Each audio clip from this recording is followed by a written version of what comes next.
सूर्यमुदयति अस्तं यत्र च गच्छति तदेवं वन्दे ज्येष्ठे ब्रह्मणे नमः। आदर और सम्मान की योग्य केंद्रीय आर्य सभा के माननीय अध्यक्ष महोदय भाई उपाध्याय जी, हमारे केंद्रीय आर्य सभा के सभी कार्यकर्ता और अधिकारी वर्ग, दूर दराज से विभिन्न आर्य समाज से जुड़े सभी आर्य समाज के कार्यकर्ता और अधिकारीगण और समस्त आर्य बंधु आर्य परिवार, बहुत ही सुंदर और प्रेरणादायक भजन हम और आप सभी मिलकर सुन रहे थे। अब मेरे सामने एक सवाल आया है जो कल के वक्तव्य के ऊपर, यद्यपि कल भी एक सवाल था, उसका पूरा समाधान हमारे मान्यवर को नहीं मिला है, उसका भी समाधान दूंगा। तो ऋषि चार क्यों है, ये सवाल आया था। तो आइए आज विस्तार रूप से इसी पर ही मैं चर्चा करूंगा। पहला सवाल ये आया है कि बहन जी ने पूछी है, जब ईश्वर की सत्ता अलग है, प्रकृति और जीव ये तीनों सत्ताएं अलग अलग हैं, तो ईश्वर को हम पिता क्यों और कैसे कहें? ईश्वर को पिता हम इसलिए कहेंगे, वो रक्षक और पालक है। पालक माने कहीं पालक साग मत समझ लेना, पालक माने पालने वाले। वेद मुकद्दस में भी परमात्मा का ये उपदेश आया है, परमात्मा के लिए कहा गया, त्वं हीना पिता वसो त्वं माता शतक्रतो बहुविधा अधाते सुम्नमीमहे। उसी का ही सरलीकरण हम और आप करते हैं, त्वमेव माता च पिता त्वमेव, त्वमेव बन्धुश्च सखा त्वमेव, त्वमेव विद्या द्रविणं त्वमेव, त्वमेव सर्वं मम देव देव। इसलिए कहा गया है कि परमात्मा केवल पिता नहीं है, अपितु पिताओं का भी पिता है, इसलिए परम पिता बताया गया।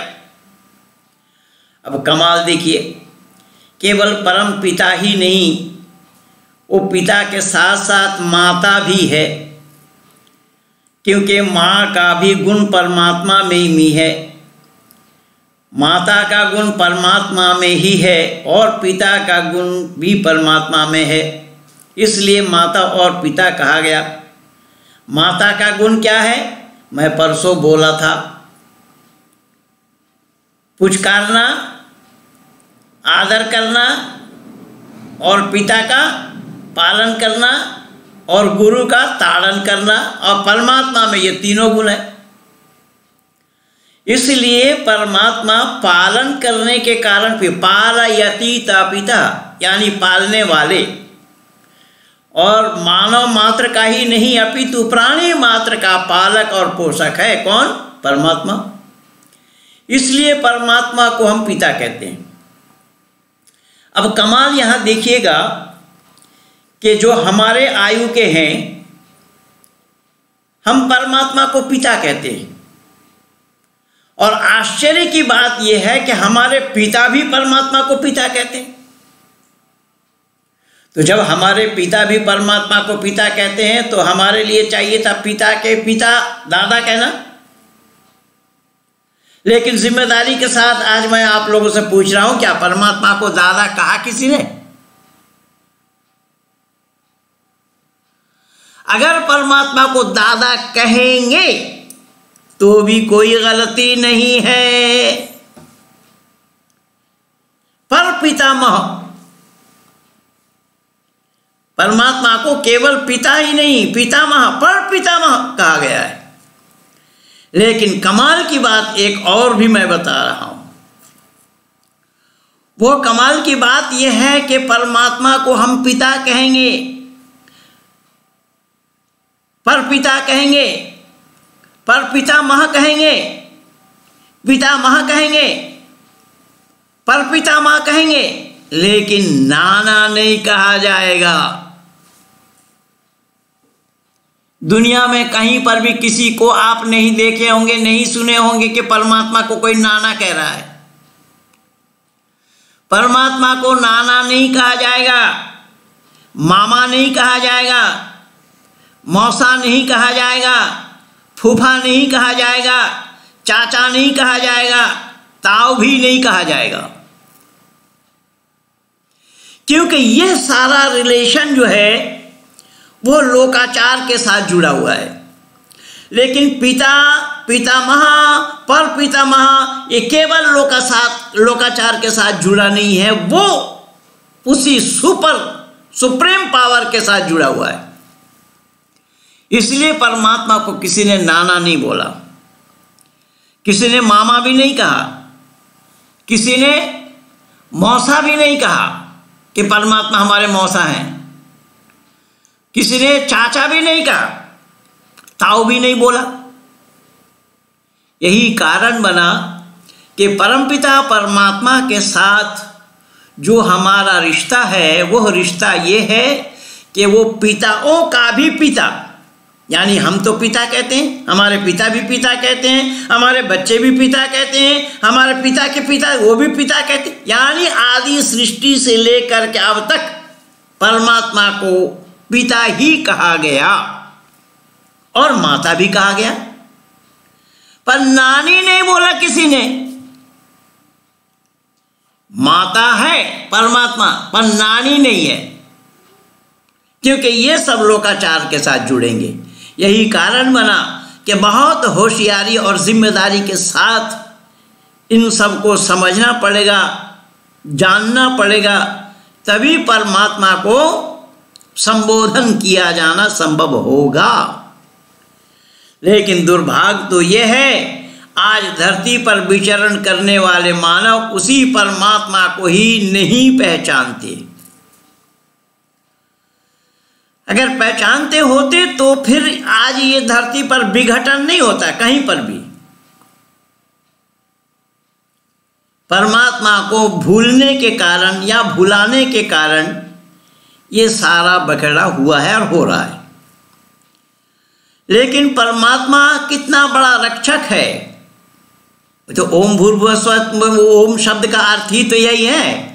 ओम के माने है सर्वरक्षक, और सर्वरक्षक केवल और केवल परमपिता परमात्मा है, भिन्न और कोई नहीं। सर्वरक्षक, केवल रक्षक नहीं, सर्वरक्षक।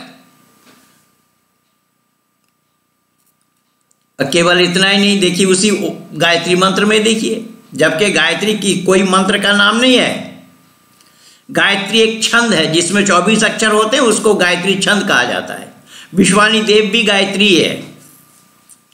तो जो हम गायत्री मंत्र को बोलते हैं, इसको गुरु मंत्र भी बोला जाता है, सावित्री मंत्र भी बोला जाता है। गायत्री तो है ही। इसमें शब्द आया है ओम भूर्भुवः स्वः तत्सवितुर्वरेण्यं भर्गो देवस्य धीमहि धियो यो नः प्रचोदयात्। ऋषि दयानंद ने कितना सुंदर इसका अर्थ किया है, देखिएगा।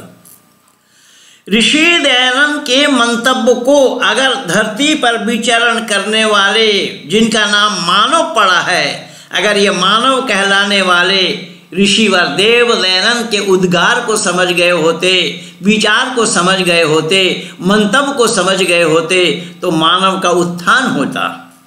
लेकिन मानव अपना उत्थान नहीं चाहा। ऋषि दयानंद को टरका कर, ऋषि दयानंद को बाईपास करके स्वामी विवेकानंद को ला खड़ा किया, जो बहुत बड़ी भूल है ये। तो मैं निवेदन कर रहा हूं, ऋषि दयानंद यहां क्या बोल रहे हैं, देखिएगा। ओम भूर्भुवः स्वः। ओम नाम परमात्मा का निज नाम है, यद्यपि परमात्मा के असंख्य नाम है। एकम सद विप्रा बहुधा वदंती, परमात्मा एक है, ज्ञानी लोग उसको बहुत से नामों से पुकारते हैं। लेकिन बंधु याद रखिएगा, बहुत से नामों में अल्लाह नाम नहीं है, उन बहुत से नामों में राम नाम भी नहीं है। अब लोगों ने इसको गलत तरीके से लिया है। अब यहां ऋषि दयानंद क्या बता रहे हैं, देखिएगा कि वह परमात्मा सुख का देने वाला और दुख विनाशक। यह स्वाभाविक है, जो सुख लेगा वही दुख विनाश कर सकता है, क्योंकि सुख पाने के साथ दुख दूर होगा। सुख आ गया तो दुख दूर हो गया, और सुख का देना दुख का दूर करना ये क्षमता केवल और केवल परमात्मा के साथ है, परमात्मा के पास है। परमात्मा से अलग कोई ऐसा धरती पर नहीं जो हमें सुख दे और दुख दूर करे। लेकिन शर्त यहां पर यह है कि हम केवल सुख चाहेंगे तो बात बनेगी नहीं, सुख वाला काम करना पड़ेगा। हमारा काम है नहीं, हमारा काम दुख वाला है, तो हम सुख नहीं पा सकते, और परमात्मा सुख देगा भी नहीं, क्योंकि सुख देगा तब जब हम सुख वाला काम करेंगे। अगर काम हम दुख वाला कर रहे हैं और वो सुख दे तो उस पर दोष लगेगा। इसलिए आचरण पहले है। तो परमात्मा सुख का देने वाला, दुख विनाशक, वो प्राणों से भी प्यारा। देखिए, अपना प्राण हर एक को प्यारा होता है, लेकिन वह परमात्मा प्राणों से भी प्यारा है, प्राणों से भी प्यारा। इस कारण तत्सवितुर्वरेण्यम, हम सब आपको वरण करते हैं। अब अंदाजा लगाइए जरा, हमने वरण किसको किया? परमात्मा को। जान करके किया या अनजान में? तो जान करके किया। कैसे जाना? कि वो सर्वरक्षक है, सुख का देने वाला, दुख विनाशक है, प्राणों से प्यारा होने के कारण ही उसको वरण किया। तो जब हम उसको वरण कर चुके तो हम मांगने के हकदार बन गए, अधिकारी बन गए। तो हमने मांगा, क्या बोला, क्या मांगा? धियो यो नः प्रचोदयात्। ऐ पिता, आप हमें विवेक दीजिए, ज्ञान दीजिए, बुद्धि दीजिए, क्योंकि बुद्धि के बिना पर मानव जीवन सफल होना संभव है।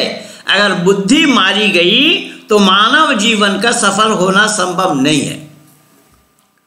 अब परमात्मा से मांगने के बाद जहां पर वेद में बताया गया है और ऋषि दयानंद ने दिया है, बताया है, ऋषि दयानंद के मंतव्य है परमात्मा से मांगनी चाहिए, केवल बुद्धि मांगो। धियो यो न प्रचोदयात् की मांग करो। लेकिन आज तो दुर्भाग्य है कि परमात्मा से विवेक बुद्धि की मांग नहीं की जा रही है। क्यों बुद्धि क्यों मांगे? तो ऋषि कह रहे हैं कि अगर तुम्हारी बुद्धि सही है तो सारा काम सही होगा, अगर बुद्धि सही नहीं है, बुद्धि बिगड़ गई हो तो एक भी काम सही होने वाला नहीं है। अगर दिमागी संतुलन बिगड़ गया, दिमागी संतुलन हम खो बैठे तो एक भी काम सही नहीं होगा। इसीलिए वो पिता जिसको हमने वरण किया उसी से हम मांग रहे हैं, पिता आप हमें बुद्धि दीजिए। लेकिन दुर्भाग्य है कि हम आर्य समाज के लोग, वेद के जानने वाले मानने वाले लोग ही परमात्मा से प्रार्थना नहीं कर रही है। मंत्र हम तो बोलते ही हैं, और मंदिर में जहाँ पर मूर्ति पूजा करते वो लोग भी यही बोलते हैं। तो जब वो लोग भी यही बोलते हैं तो क्या वहाँ अर्थ बदल जाता है? बिल्कुल नहीं। अब खूबी की बात यह है कि हम और आप, जो हम आर्य कहलाने वाले लोग हैं या आर्य समाज से संबंधित हैं, आर्य समाज से जुड़े हुए हैं, हम लोग जान करके इस मंत्र का उच्चारण करते हैं और पौराणिक जगत वाले अनजान में ही मंत्र का उच्चारण करते हैं। वो मंत्र के अर्थ को जानते नहीं। वो मंत्र के अर्थ को जानते नहीं, उस पर चिंतन भी नहीं करते, ये भी नहीं समझने का प्रयास करते हमने बोला क्या। इसलिए वो जुबानी रट रहे हैं, क्या बोला उनको नहीं मालूम। तो ऋषि दयानंद का कहना है, ऋषि दयानंद के मंतव्य हैं कि ऐ दुनिया के लोगों, जब परमात्मा को हमने जाना, जान करके ही उसको वर्ण किया, और जाना क्या कि वो सुख का देने वाला, दुख का विनाशक, प्राणों से भी प्यारा, इसलिए उसको वर्ण किया। तो जब उसको वर्ण किया उसी से मांगो। क्या मांगा? धियो यो न प्रचोदयात्, आप हमें बुद्धि दीजिए, आप हमें विद्या दीजिए, क्योंकि मानव जीवन को सफल बनाने के लिए दो ही चीज की आवश्यकता है। अगर विद्या है बुद्धि नहीं तो बात बनने वाली नहीं, अगर केवल बुद्धि है विद्या नहीं तो भी बात बनने वाली नहीं है। इसलिए क्या चाहिए? तो ऋषियों ने बोला है, ऋषियों ने बतलाया है कि दो चीज मांगिए, विद्या मांगिए और बुद्धि मांगिए। मानव जीवन को सफल बनाने के लिए दो चीज की आवश्यकता होती है। लेकिन आज हमने क्या किया? हम देखते क्या है, सुनते क्या है? आज लोग कह रहे हैं ऐसे वैसे को तो दिया है, मुझे भी जरा लिफ्ट करा दे, मोटर बंगला कार दिला दे, एक नहीं तो चार दिला दे, ये कह रहे लोग। ऋषि दयानंद कह रहे हैं लोगों, अगर तुम्हारी बुद्धि सही है तो मोटर बंगला चार नहीं न मालूम कितने खड़े होंगे, और तुम्हारी बुद्धि मारी गई तो कुछ भी होने वाला नहीं है। और परमात्मा से ये चीज मांगने की नहीं है, ये वस्तु परमात्मा से मांगने की नहीं है। अब परेशानी हम लोगों के साथ क्या है कि परमात्मा देने वाले क्या है, इसको जान करके ही मांगना पड़ेगा या बिना जाने मांगेंगे। उदाहरण के रूप में कोयला के दुकान में जा करके कोई रुई मांगे, तो कोयला की दुकान में जा करके रुई मांगने से मिलना संभव होगा क्या? बिल्कुल नहीं होगा। यहां पर भी बात ठीक उसी तरीके की है। अब आप कहेंगे कि परमात्मा के पास तो सब कुछ है, वो कोयला भी है और रुई भी है, तो क्यों नहीं मिलेगा? परमात्मा की ये मर्यादा के खिलाफ है कि परमात्मा के पास ये वस्तु मांगने की है ही नहीं है। इसलिए ऋषियों ने क्या बोला? मांगो, शौक से मांगो, खूब मांगो। क्या मांगो? धियो यो न प्रचोदयात्, ऐ परमात्मा आप हमारी बुद्धि दीजिए हमें। अरे बुद्धि तो भाई इसका केवल साधारण नाम है, लेकिन इस बुद्धि को जितनी पैनी बनाते जाएंगे, जितना तेज करते जाएंगे, जितना धार लगाते जाएंगे, इसका नाम बदलता जाएगा। इसी बुद्धि का ही नाम है मेधा, इसी बुद्धि का ही नाम है सुमेधा, इसी बुद्धि का ही नाम है प्रज्ञा, इसी बुद्धि का ही नाम है ऋतंभरा। इसलिए परमात्मा से कई बार भजन के माध्यम से भी लोग गाते हैं, परमात्मा से विनती करते हैं, ऐ परमात्मा आप हमें ऋतंभरा बुद्धि दीजिए। तो यही कारण बना कि धरती पर लोग परमात्मा को वो पिता होने के कारण ही ये सब मांग उनसे हो रही है। अगर वह परमात्मा पिता न हुए होते तो उनसे ये मांग ना होती, क्योंकि पालनहार वही है, वो हमारे पालने वाले हैं, और हमारे पालने वाले होने के कारण ही परमात्मा से हम मांगने के हकदार बने। क्यों? हमने बोला ना तत्सवितुर्वरेण्यम, हम आपको वरण करते हैं, तो वरण तो हमने जान करके किया, तो जब वरण किया जिसको उससे मांगेंगे, नहीं तो किससे मांगेंगे? लेकिन जरा अंदाजा लगाइए कि परमात्मा को छोड़कर किसी और को वरण किया क्या? इस मंत्र में परमात्मा को ही वरण किया गया, बताया तत्सवितुर्वरेण्यम। परमात्मा को छोड़कर और किसी को वरण नहीं किया गया। जो परमात्मा को वरण किया तो उसी परमात्मा से हम मांगने के हकदार बन गए, और वो पिताओं का पिता होने के कारण संतान किससे मांगे? पिता से नहीं मांगेंगे, किससे मांगेंगे? यही कारण बना। लेकिन दुर्भाग्य ये है कि हम धरती पर मानव कहलाने वालों ने उस पिता के बारे में जानकारी नहीं ली, जानकारी लेने का प्रयास नहीं किया। हमने जानने का प्रयास नहीं किया। अगर जानने का प्रयास करते होते तो कोई शंका यहाँ पर आना संभव नहीं था, कोई सवाल यहाँ पर आना संभव नहीं था। लेकिन दुर्भाग्य तो यह है, हमने गहराई से जानने का प्रयास नहीं किया। अब हमने जिसके मन में आया जो वो उसको वर्ण किया। जैसा राम को ही ईश्वर मानते हैं लोग। अब देखिएगा, राम को ईश्वर मान रहे हैं, लेकिन राम के अंदर में वो गुण नहीं है जो गुण परमात्मा में है। जो गुण परमात्मा में है वो गुण राम में नहीं है। तो हम लोग क्या करते हैं, हम लोग देखते हैं दुनिया में, आप लोगों ने भी देखा होगा, लोग कहते हैं राम नाम सत्य है, या नेपाल वाले भी कहते हैं राम नाम सत्य है, या धरती पर कोई ऐसा है कि हाँ वो ये कहे कि राम नाम असत है।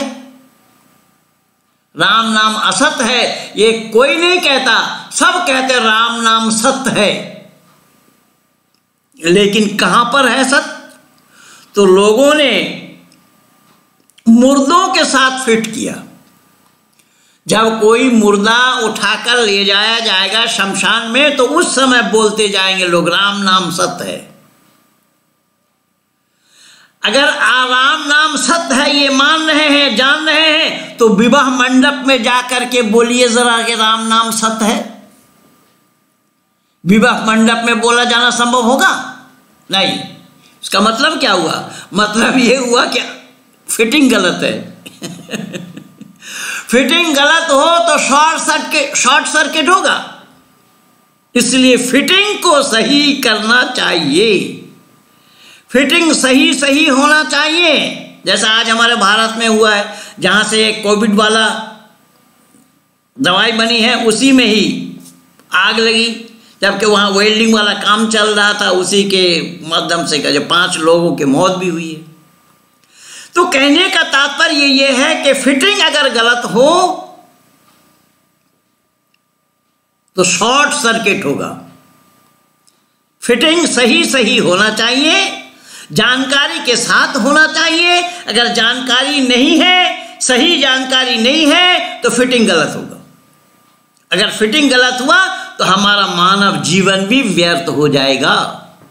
यही कारण बना कि ऋषिवर देवदयानंद ने बहुत खोल करके जनमानस में इसको रखा, सुनाया, बतलाया। क्या है दुनिया के लोगों, परमात्मा को जानो, परमात्मा को जानो। परमात्मा को जाने बगैर मानव जीवन का सफल होना, बनाया जाना संभव नहीं है, क्योंकि हम संतान उसके हैं। तो जब हम संतान उसके हैं तो क्या संतानों के लिए ये उचित नहीं बनता कि पिता को जाने? अरे भाई, कौन हमारे पिता है उसको जान करके ही तो हमें संतान का प्रमाण देना पड़ेगा, हम संतान किसके हैं। लेकिन दुनिया ने जाना ही नहीं, दुनिया ने जानने का प्रयास ही नहीं किया। इसीलिए बहन जी ने जो सवाल रखा है सामने कि हम पिता क्यों कहते हैं, मैं उसका जवाब दिया अब तक। ये पिता कहने का कारण बना। अगर बात समझ में आ गई होगी तो ठीक है, अगर कुछ समझ में ना आई तो फिर दोबारा अंतिम में आप पूछना, तो फिर मैं समाधान दूंगा। हमारे भाई साहब ने कल सवाल किया था कि ऋषि 4 क्यों हैं, ऋषि 4 क्यों हैं? क्या ऋषि ही नहीं, केवल ऋषि ही 4 नहीं है, 4 अनेक हैं। 4 का आंकड़ा केवल हमारे पास है, दुनिया वालों के पास नहीं है, दुनिया जानती नहीं है 4 क्या है। आइए जरा हम विचार करते हैं। और बड़े अच्छे मौके पे हमारे भाई साहब ने सवाल, मैं जवाब दिया था, यद्यपि वो सेटिस्फाइड नहीं हो पाए थे, इसलिए फिर मैं नीचे देखा वो लिख करके आ रहा है। तो जब लिख करके आया मेरे सामने तो मैंने सोचा कि समाधान कल दूंगा। आइए ज़रा हम विचार करें कि 4 क्या है, 4 क्यों है, 4 कैसे है, 4 होना ज़रूरी क्यों है। जिम्मेदारी के साथ ये बतलाइए जरा, केवल ऋषि 4 नहीं, वेद को भी तो 4 माना। ऋग, यजुः, साम और अथर्व, क्या वेद 5 है? संभव नहीं। वेद 5 नहीं है, वेद 4 है। तो 4 वेद को प्रस्तुत करने के लिए जनमानस में कोई माध्यम तो चाहिए जिनके द्वारा जनमानस तक पहुंचाया जाए। तो परमपिता परमात्मा ने सृष्टि के आदि में चारों ऋषि के हृदय में प्रकट करे, और ऋषि वो होते हैं जिनको आप्त कहा जाता है, सिद्ध कहा जाता है। लेश मात्र भी उनमें कोई, और हर प्रकल्प में, जैसा अभी ये कलयुग चल रहा है ना, तो हर युग के प्रकल्प में ऋषि 4 ही होते हैं, वेद 4 ही होता है, उपवेद भी 4 ही होता है, वेदांत, ये जितने भी हमारे 1132 शाखाएं हैं, इतनी बड़ी श्रृंखला किसी और के पास नहीं है। पौराणिक जगत जानता ही नहीं है इस चीज को। 1132 शाखाएं हैं इस वेद के, और ये जो का तू हर प्रकल्प में रहना है, हर युग में रहना है, हर युग के आरंभ में रहना है, सत में हो, द्वापर में हो, त्रेता में हो या कली में। लेकिन हमने यहां पर एक काम और किया, हमने कली बोला तो कली, तो अरे ये कली है यार, तो क्या हुआ? कली है तो क्या हुआ भाई? कली है तो बोलिए तो होना है भाई, कली है, अरे कुछ भी हो जाएगा, कली है। कली के माने कुछ होना थोड़ा ही है। अरे कली के संचालन करता कौन है? परमात्मा। अगर परमात्मा कुछ भी कर दे तो दोष परमात्मा पर नहीं लगेगा क्या? बहुत बड़ी भूल है। कली क्या है इसको लोगों ने जाना नहीं। कली के माने इन लोगों ने गाली ही समझ लिया। अब कली नहीं है, गाली है। अरे यार ऐसा थोड़ी है। कली एक शेड्यूल पीरियड का नाम है। 4 अरब 32 करोड़ वर्ष का नाम कली है।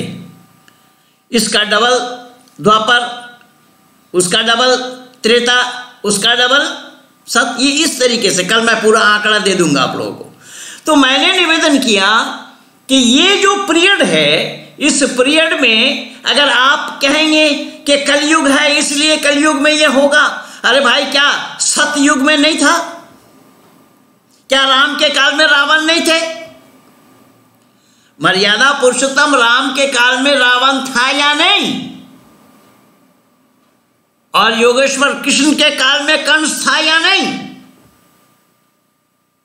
ये सब युग में रहेगा। इसलिए युग दोषी नहीं है। युग तो शेड्यूल एक पीरियड का नाम है, एक निर्धारित पीरियड का, दिनों का नाम है, लेकिन लोग जानते नहीं है। मैं पिछले दिन हॉलैंड में था तो वहां पर सुभाष काक, डॉक्टर सुभाष काक जो अमेरिका से आए हुए थे, तो वो ये कह रहे थे कि पाश्चात्य विद्वानों ने ये किया, ये विद्वानों ने ये किया, ये विद्वानों ने ये किया। वो भारत का नाम ही नहीं लिया। मेरे से सहन नहीं हुआ। उसके बाद एक भजन था, उसके बाद मेरा था कार्यक्रम। तो मैंने वहां सवाल उठाया कि मानिए डॉक्टर साहब, आप तो बोल रहे हैं फलाना विद्वान ने किया कि भारत नहीं किया, पर दुनिया के विद्वानों को ज्ञान दिया किसने? भारत ने दिया है। तो भारत ने दिया है, कैसे दिया है? मैंने कहा कि मैं एक सवाल करता हूं। सामने मंच पे बच्चे सब बैठे थे। मैंने कहा ये बच्चे के पिता कौन है, कौन बताएगा? बच्चे के पिता कौन है ये किसी को नहीं मालूम। एक मां को छोड़कर मां ही बता सकती है बच्चे के पिता कौन है। लेकिन आज मैं मां पर नहीं बोलूंगा, वो अंतिम दिन सुनाऊंगा मां क्या है। तो बच्चे के पिता कौन है ये केवल मां जानती है। मां के सिवा पिता को भी मालूम नहीं। जो पिता जन्मदाता है उस पिता को भी पता नहीं होता कि वो उसके पिता हैं। मां जानती है। इसलिए दुनिया वालों ने इस सच्चाई को जाना नहीं। दुनिया वालों ने विज्ञान की महत्व दी। मैंने कहा डॉक्टर साहब आप विज्ञान विज्ञान कह रहे हैं, जो गणित की बात आप कह रहे हैं, तो गणित आपकी कहां से शुरू होती है? तो उन्होंने बोला 1। मैंने कहा 1:15। अब 1:15 बोलते ही वो मेरे मुंह ताकने लगे। मैंने कहा भाई 1 हुआ कहाँ, अभी तो 1:15 है। अरे 1:15 नहीं, आधा है। आधा नहीं, क्वार्टर है। 1 कहाँ मिला आपको? 1 कहाँ से पाएंगे आप? 1 पाने के लिए 0 से चलना पड़ेगा। जो वैदिक परंपरा है, ऋषि परंपरा है, वैदिक तत्व है, वैदिक ज्ञान है। इसलिए याद रखिएगा कि वेद 4 होने के कारण उन्हीं 4 वेदों को, जब मैं बोला था पहले ही, वेद 3 भी है, 2 भी है, 1 है मूलतः, लेकिन 4 कांड है, ज्ञान, कर्म, उपासना और विज्ञान। ये 4 कांड को 4 ऋषि ने बांटा।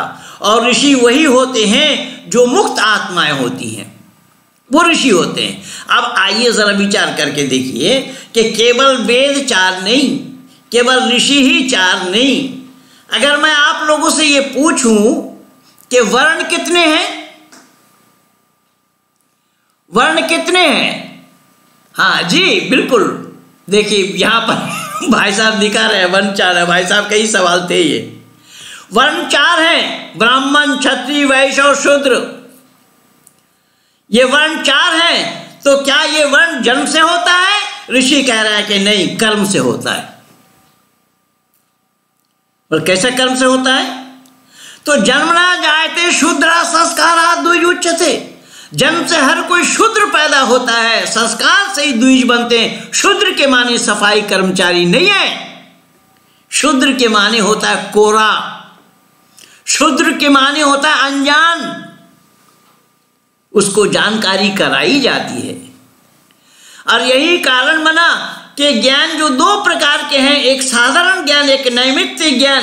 तो मानव मात्र को 2 प्रकार के ज्ञान परमात्मा ने दिया है, एक साधारण ज्ञान, एक नैमित्तिक ज्ञान है। मानव से इतर जितने भी योनियां हैं वहां पर केवल नैमित्तिक ज्ञान है, साधारण ज्ञान नहीं। यानी साधारण ज्ञान है, नैमित्तिक ज्ञान नहीं। नैमित्तिक ज्ञान कराया जाता है, बताया जाता है, सिखाया जाता है।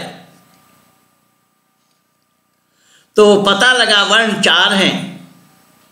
हमारे भाई साहब ने देखा वर्ण 4 हैं। अच्छा, मैं फिर पूछ रहा हूं आश्रम कितने हैं? आश्रम भी 4 है।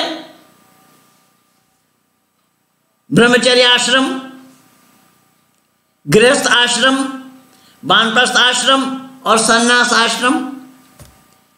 या आश्रम भी 4 हैं। अच्छा भाई साहब, जरा बराए मेहरबानी ये बतलाइए कि गणित के क्रम कितने हैं? गणित का क्रम देखिए, बाबूजी और नरेंद्र कुमार जी बतला रहे हैं। गणित का क्रम भी 4 है, जोड़, घटा, गुना और भाग। इसके अतिरिक्त नहीं है और कुछ। गणित का क्रम भी 4 है। अब देखिएगा यहां ऋषियों ने क्या हमें दिया है। हमें खजाना दे गए ऋषि, लेकिन हमने तो जाना ही नहीं, जानने का प्रयास भी नहीं किया कि हमारे ऋषियों ने हमें क्या दिया है, हमें मिला क्या है। इसको हमने जानने का प्रयास ही नहीं किया। ब्रह्म आश्रम में जोड़ना, यानी ब्रह्मचर्य आश्रम में जोड़ना है। क्या जोड़ना है? विद्या। विद्या तपोभ्याम भूतात्मा बुद्धिर्ज्ञानेन शुद्धति। विद्या जोड़ना है। और विद्या सीखने का काल 25 वर्ष तक है। 25 वर्ष तक आप विद्या सीखिए। तो विद्या क्या है? तो हमारे यहां ऋषियों ने बोला विद्या वो है सा विद्या या विमुक्त है, जो मुक्ति का रास्ता दिखाए, मुक्ति के रास्ता बतलाए, उसका नाम विद्या है। लेकिन आज मुक्ति तो लोग जानते ही नहीं है। अभी पिछले दिन देखा होगा आप लोगों ने, दिल्ली में बुराड़ी एक जगह जहां पर ये किसान सब आंदोलन कर रहे हैं, उसी बुराड़ी में एक परिवार के 9 सदस्य आत्महत्या कर लिया। वो मोक्ष जा रहे हैं, आत्महत्या करके मोक्ष चले गए, पर इसका नाम मोक्ष नहीं है। इसलिए मुक्ति का रास्ता को पाने के लिए विद्या चाहिए। विद्या के बगैर मुक्ति संभव नहीं। पर मोक्ष के माने ये नहीं समझना मोक्ष का मानी ये नहीं है कि वो जन्म नहीं होंगे, नहीं नहीं, ऐसा नहीं है। मोक्ष उसको कहा जाता है कि परमात्मा आनंद स्वरूप है। जीवात्मा अपने कर्मों के अनुसार उसी परमात्मा के आनंद से जब तक आनंद को प्राप्त करता है उतना समय का नाम मोक्ष है। और उसको प्राप्त करने के बाद फिर जीवात्मा को मानव योनि में आना पड़ता है। अब वो देवता के रूप में आए या और कुछ बन करके आए, तो देवता भी आसमान से गिरते नहीं है, टपकते नहीं है, जमीन के अंदर से निकलते नहीं है। देवता भी मानव से ही देवता बनते हैं, मानव ही राक्षस बनता है। और कर्म के ऊपर निर्भर है, कर्म पर ही ये टिका हुआ है। इसीलिए मैं भाई साहब को परसों बोला था, बताया था भाई सब कोटा परिवार वाले को कि परमात्मा हमें मत डुबोना, हमें बचा लेना, ऐसा नहीं है। हमारा कर्म ही आएगा वहाँ पर बचाने के लिए, हमारा कर्म आएगा बचाने के लिए, और डुबोने के लिए भी कर्म आएगा। इसीलिए मानव को कर्म ऐसा करना चाहिए। मानव तो एक साधारण योनि है। मानव क्या है कि मानव जब पाप और पुण्य दोनों बराबर हो जाता है तो मानव योनि में आते हैं जीवात्मा। तो वो जीवात्मा मानव योनि में 3 क्वालिटी हैं, स्त्री, पुरुष और नपुंसकलिंग। ये कर्म के ऊपर निर्भर है। कुछ लोग कहते हैं कि महिलाओं की मर्यादा ज़्यादा है, नहीं, गलत है। महिलाओं की मर्यादा ज़्यादा नहीं है, सब अपने अपने जगह पे मर्यादा रखते हैं। पुण्य की मात्रा अगर ज़्यादा है तो पुरुष, उससे थोड़ा कम हो जाए तो स्त्री, उससे थोड़ा कम हो जाए तो नपुंसकलिंग। नपुंसकलिंग उसको देखते हैं, दिल्ली में आते हैं ना आप लोग, तो हर रेड लाइट में देखें, हर रेड लाइट में मिल जाएंगे आपको। तो वो सब कर्म के ऊपर ही निर्भर किया है, कर्म के आधार पर ही आया है। अब कैसा देखिएगा जरा, महिलाएं संतान जन्ने में जो परेशानी को भोगती है वो पुरुष नहीं कर पाएगा उसको।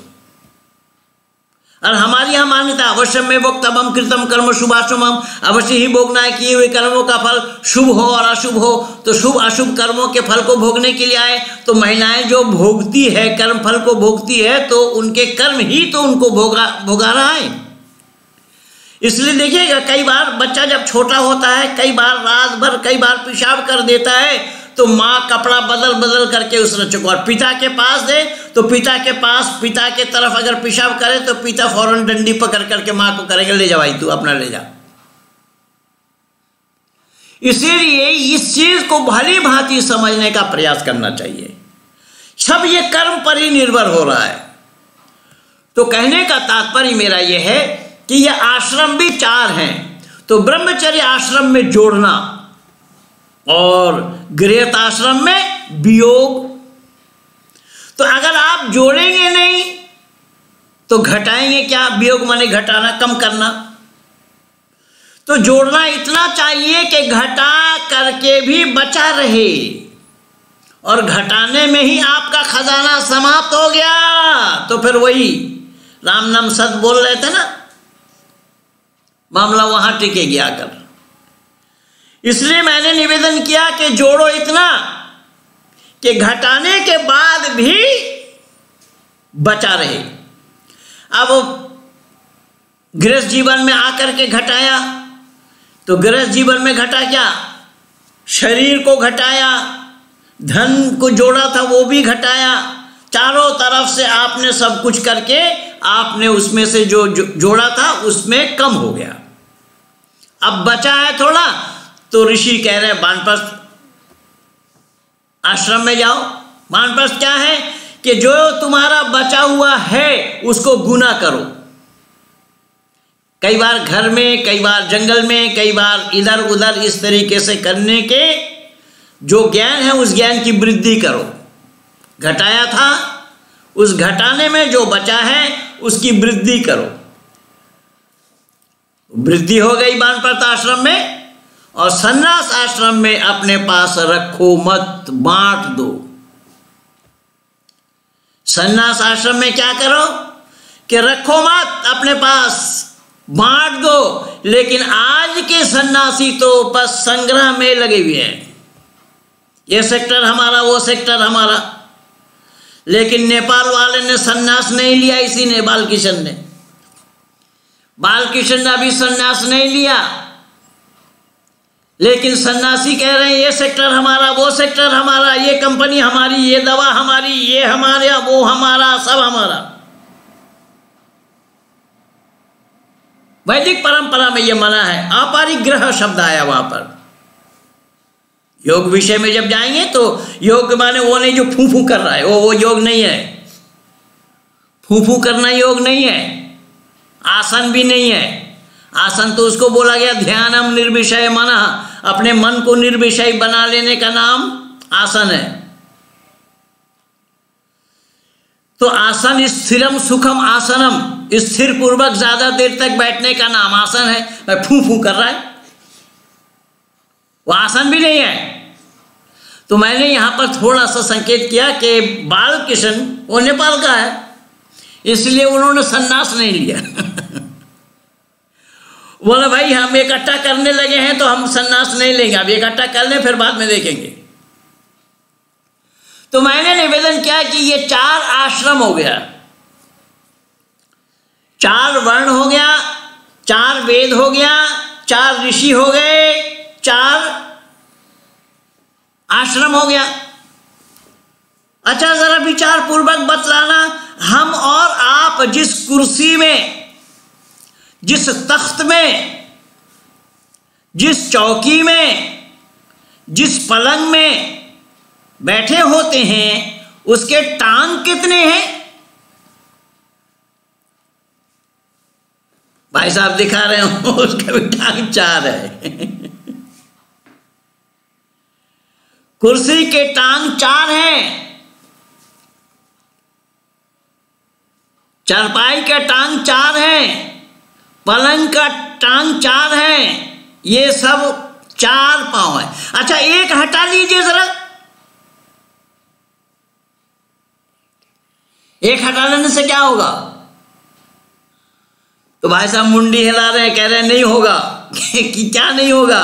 कि जिधर से आप निकालोगे उस पर लुढ़क जाएंगे। यानी 3 से काम चलने वाला नहीं है, 4 ही रहना पड़ेगा। इसीलिए सवाल आपका ही था, अब आपने ही एग्री किया है, इसीलिए ऋषि 4 ही हैं। 3 टांग से काम चलने वाला नहीं, टांग 4 होना चाहिए। अब मानव भी 4 पैर वाला है। आप लोग भी हैरान हो रहे हैं कि पंडित जी आज क्या बोलना चाह रहे हैं। मानव को 2 पैर है, ये कह रहे 4 पैर है। जी यही तो समझना है, इस चीज को दुनिया ने जाना नहीं है कि मानव 4 पैर वाला है, बाकी जितने हैं वो 2 पैर वाले हैं। मानव 4 टांग कैसे हैं देखिए जरा, 4 पांव कैसे हैं मानव के? धर्म, अर्थ, काम और मोक्ष कितना हुआ? 4। धर्म, अर्थ, काम और मोक्ष ये 4 हैं। और मानव से इतर वहां पर ना तो धर्म है और ना मोक्ष है, वहां पर अर्थ है और काम है।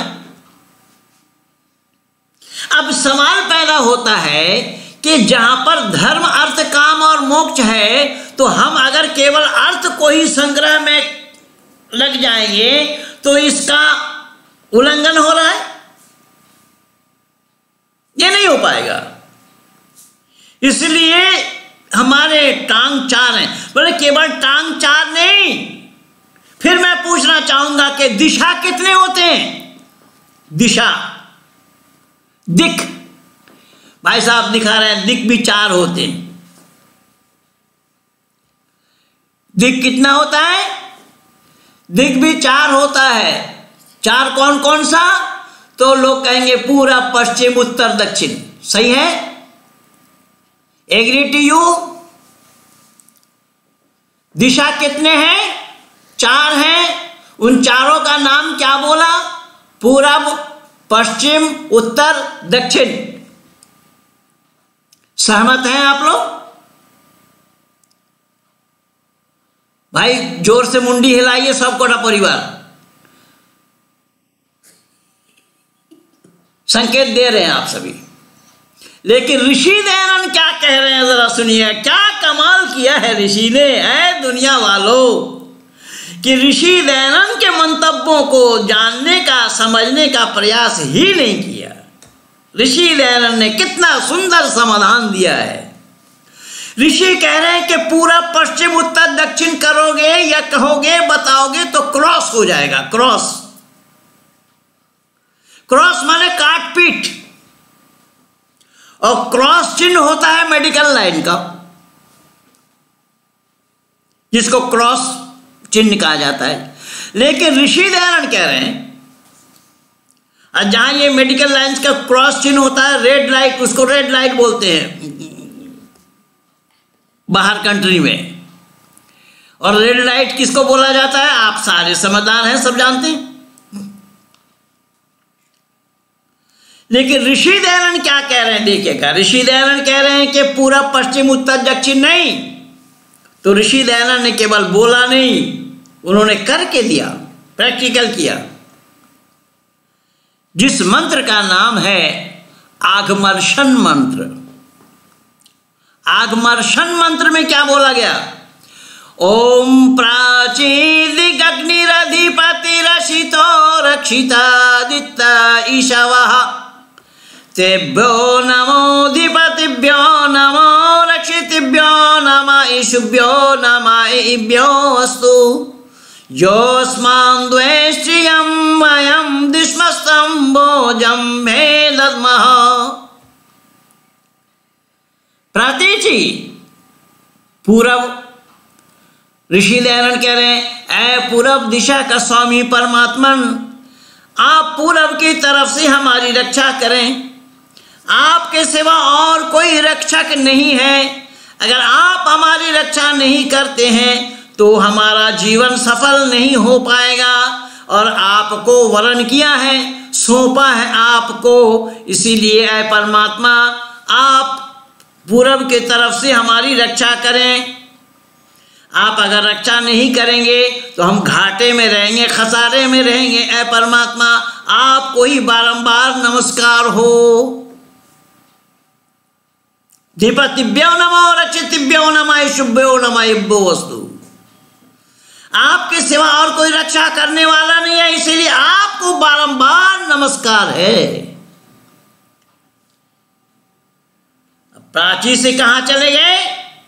ओम दक्षिणादिगिंद्रोधिपतिस्तिरक्षिराजी रक्षिता पितर ईशवः फिर तेभ्यो नमो धिपतिभ्यो नमो।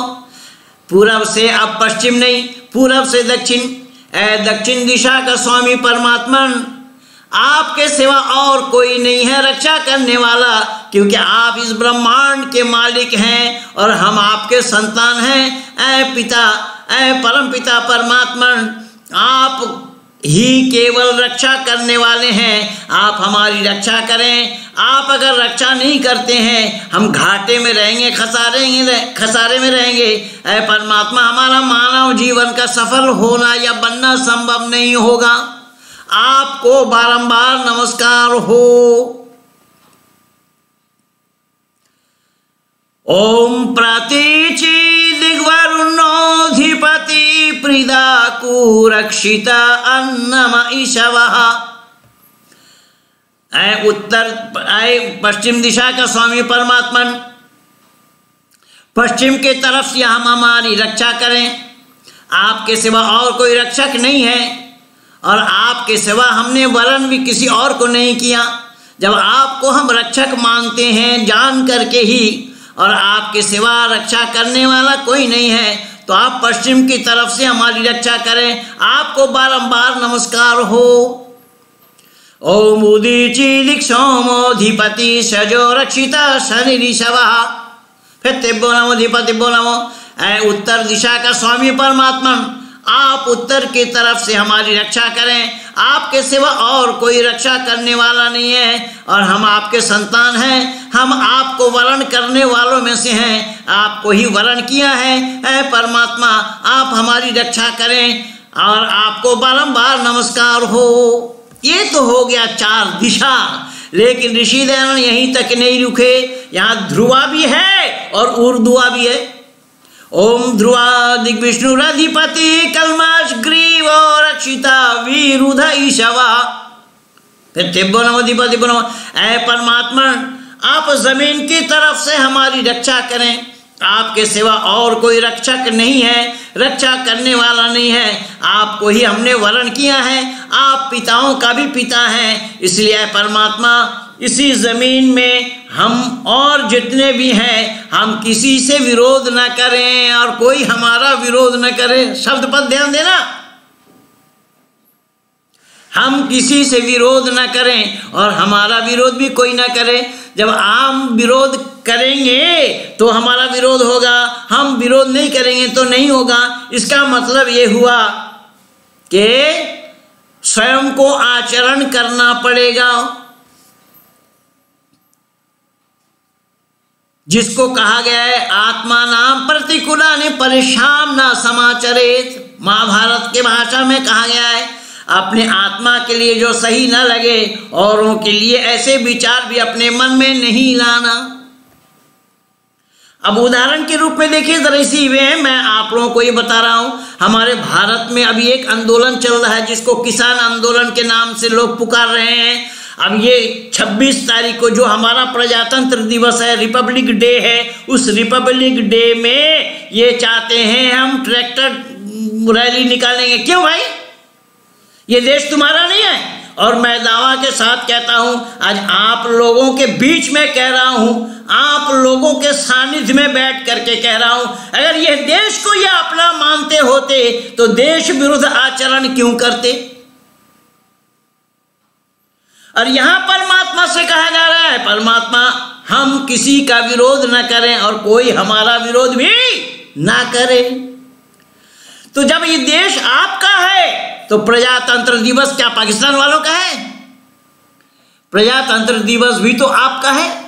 अगर आप देश की मर्यादा को समझते होते, देश की मर्यादा को जानते होते, तो क्यों जबरदस्ती कर रहे हैं?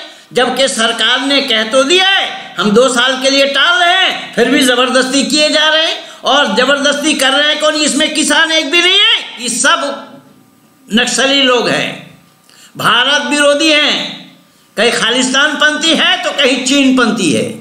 और चीन ने कितना पैसा दिया होगा इन लोगों को, ये तो सरकार बताएगी बाद में, छानबीन करने के बाद। तो मेरा कहने का तात्पर्य ये है कि यहाँ परमात्मा से विनती कर रहे हैं, क्या है? परमात्मा, हमारा कोई विरोध न करे, हम भी किसी का विरोध न करें और आपके सानिध्य में हम अपने को समर्पित कर रहे हैं। ऐ परमात्मा, आपको बारंबार नमस्कार हो। केवल इतना ही नहीं, ओम ऊर्ध्वा दिग्बृहस्पतिरधिपति शिवित्रो रक्षिता वर्षमिषवः तेभ्यो नमोधिपतिभ्यो नमो रक्षितिभ्यो नमः ईशुभ्यो नमः इभ्यो वस्तु यो अस्मान् द्वेष्टियं भयं दुष्मस्तंभोजं मे दद्मः।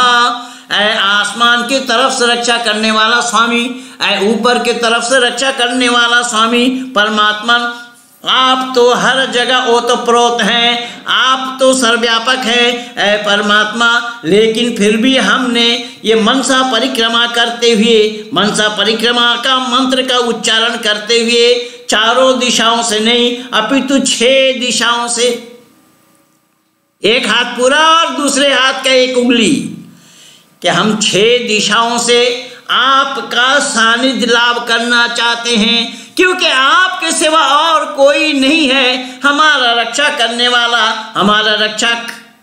जब आप रक्षक हैं ऐ परमात्मा, आपके सिवा और कोई नहीं, आपको वरण किया है, तो आपके पास हम अपने को आपके हवाले कर देते हैं। आप अगर हमारी रक्षा नहीं करेंगे तो हम घाटे में रहेंगे, खसारे में रहेंगे। ऐ परमात्मा, आपको बारंबार नमस्कार हो।